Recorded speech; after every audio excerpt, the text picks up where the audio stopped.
everyone, we are in Hanover again. We are getting ready to take a walk down to the Wildasin meeting house.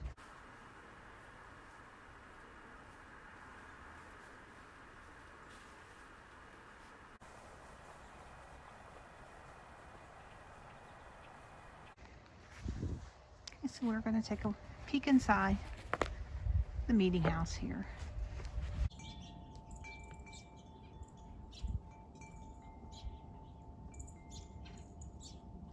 Hi everyone, we are in Hanover again. We are getting ready to take a walk down to the Wildasin meeting house. This meeting house was built in 1841, I believe.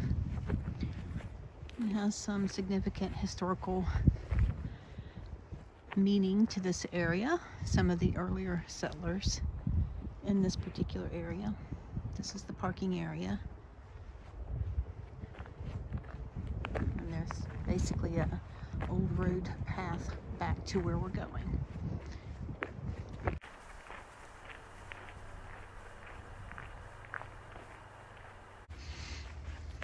So we've walked about a quarter mile down, and the Wildasin meeting house is appearing around the corner up here. Once we get there, we'll be glad to share with you.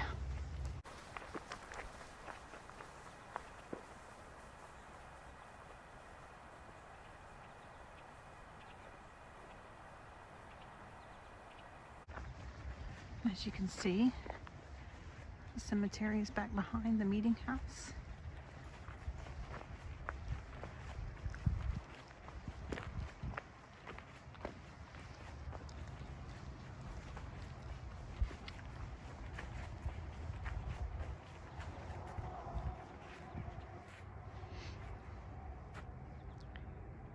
And you get in over here. You can see off in the distance is the lake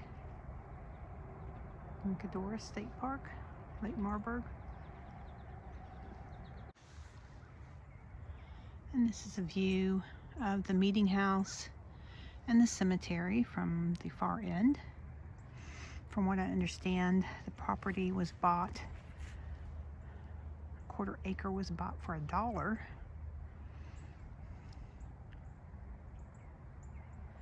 The meeting house was built in 1841, and it was used by 3 different denominations. I believe the Brethren, the Lutherans, and the German Restoration Church. And this property was bought for the burial of family in this area. But it was also okay if there was somebody in the area that couldn't afford burial, that they could be buried here as well, from what I understand. But many of these date early 1800s. There might be one as old as the 1700s. I believe Dobbs was the last name. I think that was the earliest.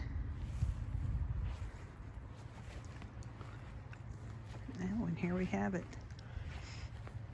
Oswald Dobbs. So again, this is the burial site of Oswald Dobbs, Revolutionary War soldier. He enlisted in December of 1781. His service in the military from York County, Pennsylvania, guarding prisoners at Camp Security, York County, Pennsylvania. And this was erected by his descendants in 1936, Daughters of the American Revolution.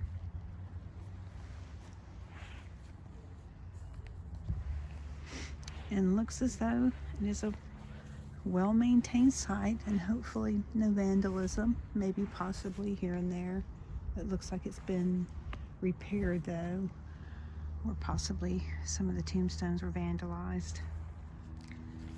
But an overall really good condition.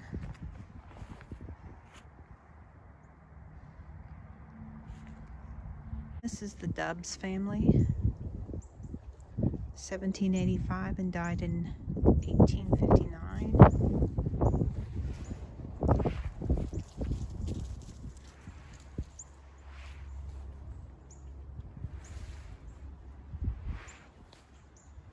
And I believe that's German writing.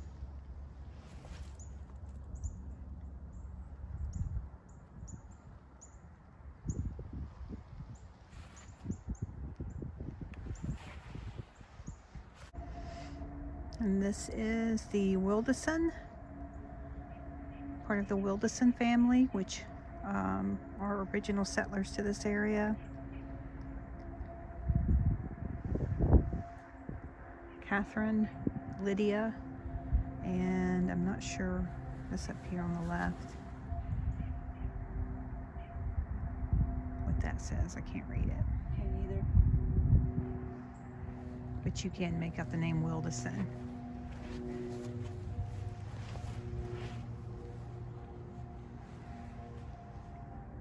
Again, the name Wildasin, 1769, died in 1859. Anna.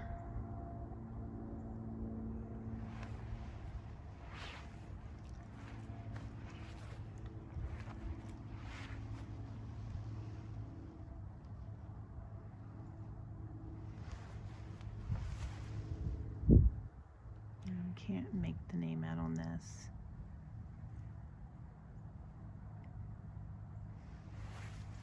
You can see some of these are really fragile and old.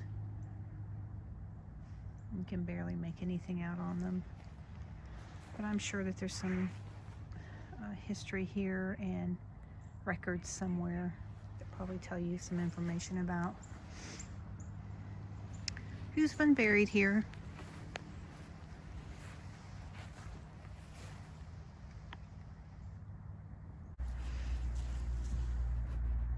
There are some older tombs in here. This is from 1784. I'm sorry, I can't make the name out on that one. And the one next to it is 1794.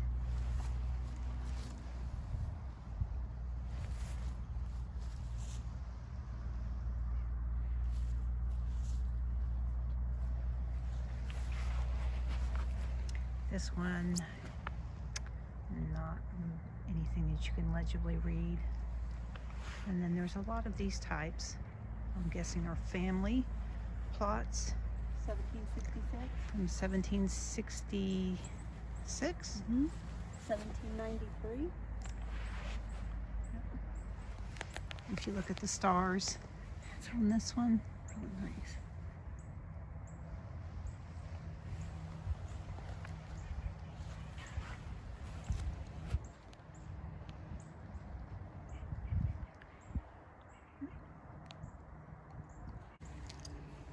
So again, there's effort in this cemetery to preserve. You can see that the tombstone here, they put some brackets up to help support this old tombstone. And you can see throughout the graveyard, they're either restored some of these that have fallen apart, or repaired some that might have possibly been vandalized. And I'm hoping it's just that they've restored them from falling apart, which I imagine some of these really old ones are really frail and fragile. These are just stone.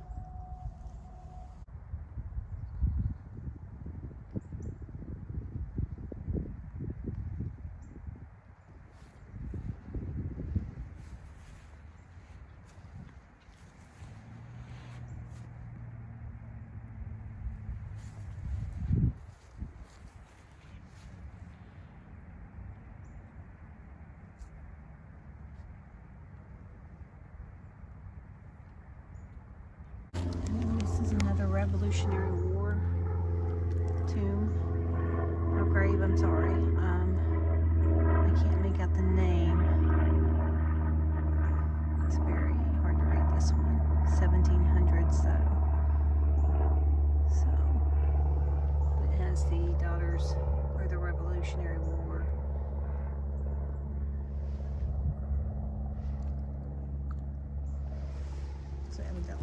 somebody knows who this is. I'm just taking care of it. Brought a flag out.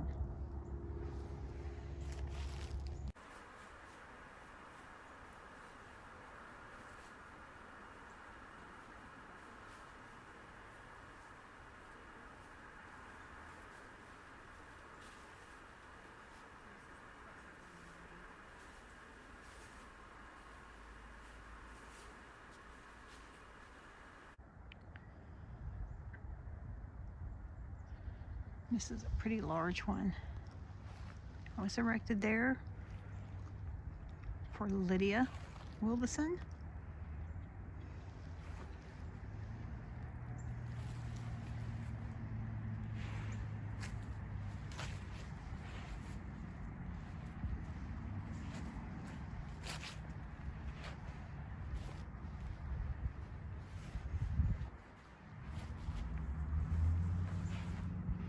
Looks like this has come off of the base, so it would have to be put back in place at some point.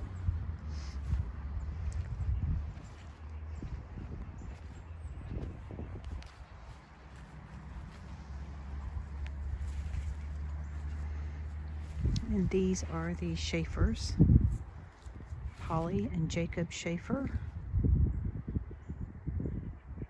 And in this bush in here, you can see there are some gravestones.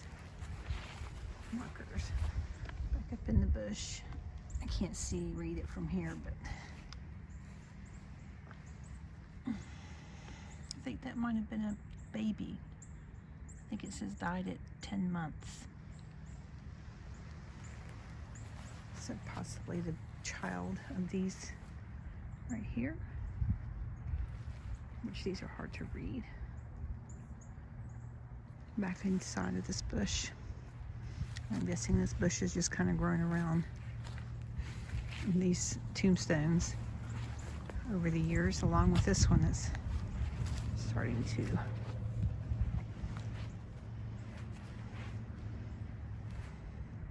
grow around these. But evidently there are caretakers and people who pay attention to the cemetery, so that's really nice. Huggins, Huggns,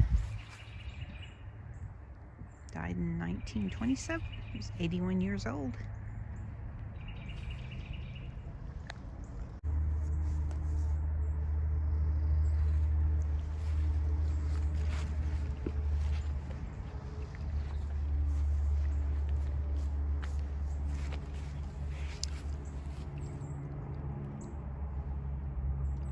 Milheim family.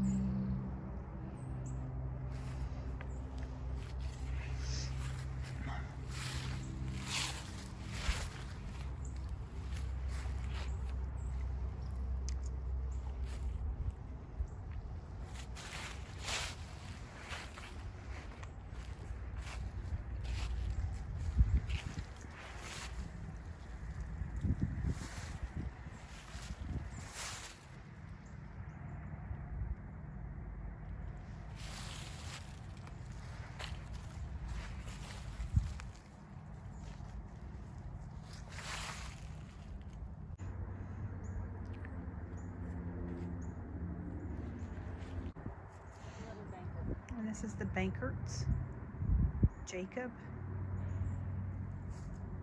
and Susan.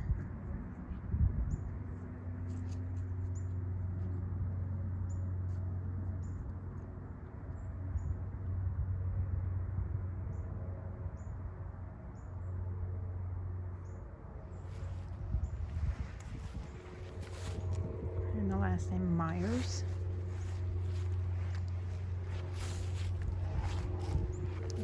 Huggins, I believe, maybe, or Hubbard, I'm not sure. So again, this is the meeting house. It's built in 1841, and there's a plaque around the side that dates it. You can go inside, which we probably will. It was built as a house of worship a meeting place for that, as well as for a schoolhouse. And it was shared by 3 denominations, which I think is pretty interesting, so that they would all have a place to come and worship.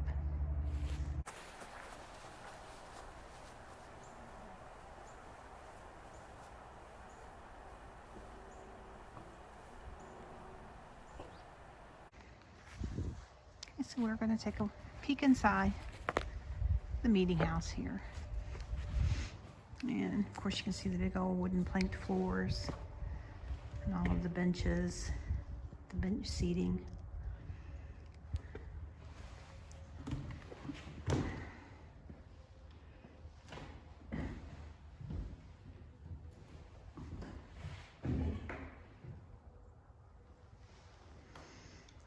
Unfortunately, people feel the need to scribble their names in the wood. Don't ask me why. It's such a pleasure and a treat to be able to come into a place like this and see history, that they allow us to come inside. And yet some people still feel the need to do this. Don't ask me. Anyhow, really super cool. Musty.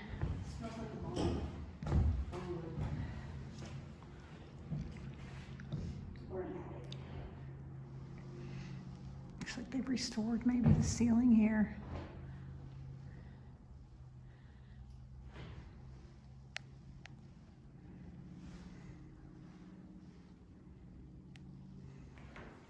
Pretty neat.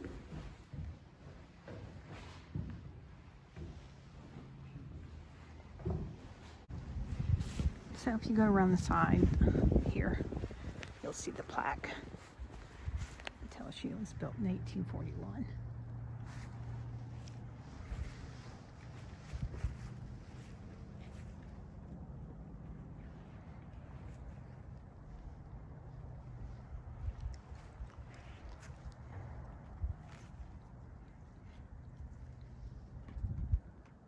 Thanks again for joining us today, guys, as we were exploring the Wildasin meeting house. And we hope that you will come exploring with us again as Shannon and I go wandering out yonder. Bye.